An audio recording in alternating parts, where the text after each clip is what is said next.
I have been discussing a bit in the last session and earlier about my collaboration with Krishnamurti, whom I call K, as he used to call himself too. And one of the things that I remember, like in reading the material about him, some that he wrote and so on, there was never any mention of guides or spirit helpers or anything like that, although in his earlier state he was supposed to be a reincarnation of the god Maitreya, having come to earth as the world teacher in that way. But then when he disbanded the whole organization built around him, the Theosophical Society and all of that, he went on his own. Nothing like that ever came up, but yet at some stage he did say that he used to feel this overshadowing, and there was this sort of process that he called it, where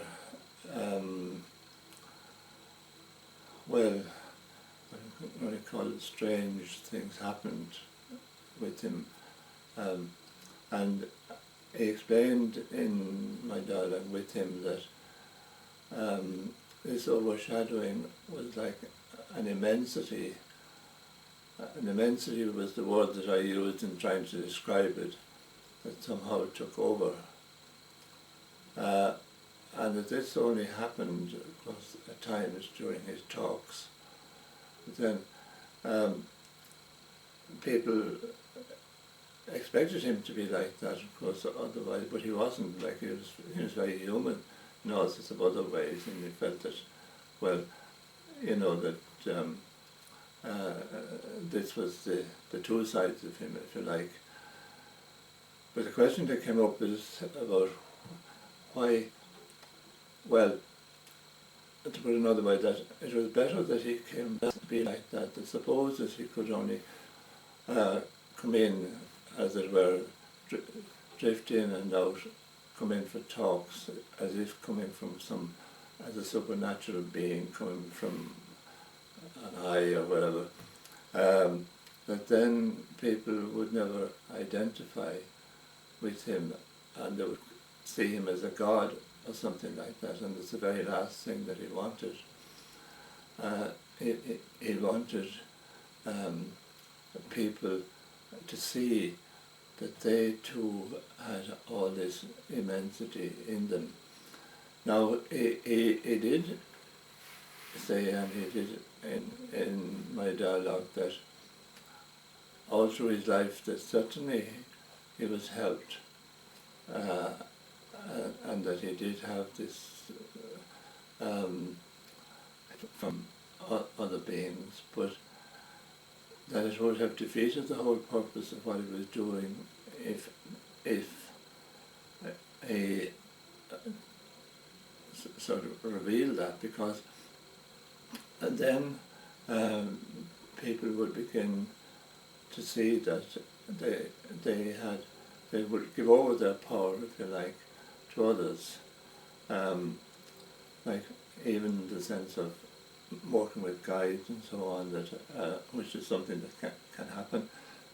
that we have no way of being in ourselves. That is, in other words, totally dependent on them. And this is something that he wanted people to find their own way towards their freedom. And this is, as I understand it, of course, what our guides are helping us with, is to find that way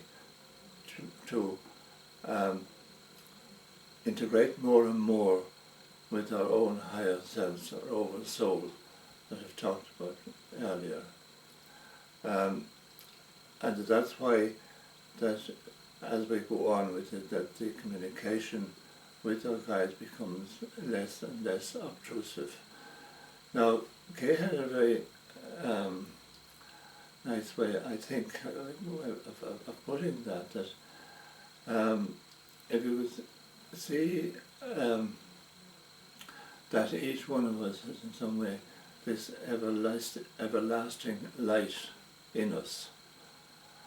and that in some it's dimmed, and it becomes brighter as we move on in consciousness, until eventually it becomes so bright that we are able to integrate totally with our own higher selves. And then that it spreads through the world. It's like as if you could say that each one of us, using an analogy of a candle,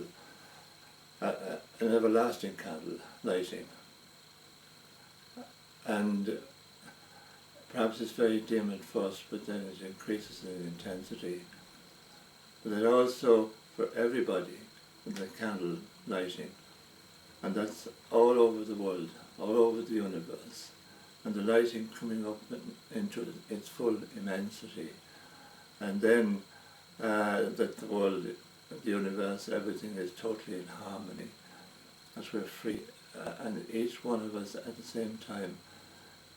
is free in the fullness of our own magnificence, and we're no longer in need of help, that we're totally at one with the universe, with all its wisdom, etc. It's all available to us. So that, I think, is I think it's a wonderful message, but obviously it's something that is only in the process of happening and will take a long time to happen. But the more that each of us takes it on board, and the more that we can feel that ourselves, and that we can accept perhaps that there is that in us, that we have that light in us, and we can call it whatever we like, the divine essence or whatever, that it's there. And the more that we reach into a state of being non-judgmental, open-minded, etc., that the intensity of that light increases and grows, and the more that spreads across for each of us, the more it will change the world. So, thank you again for listening.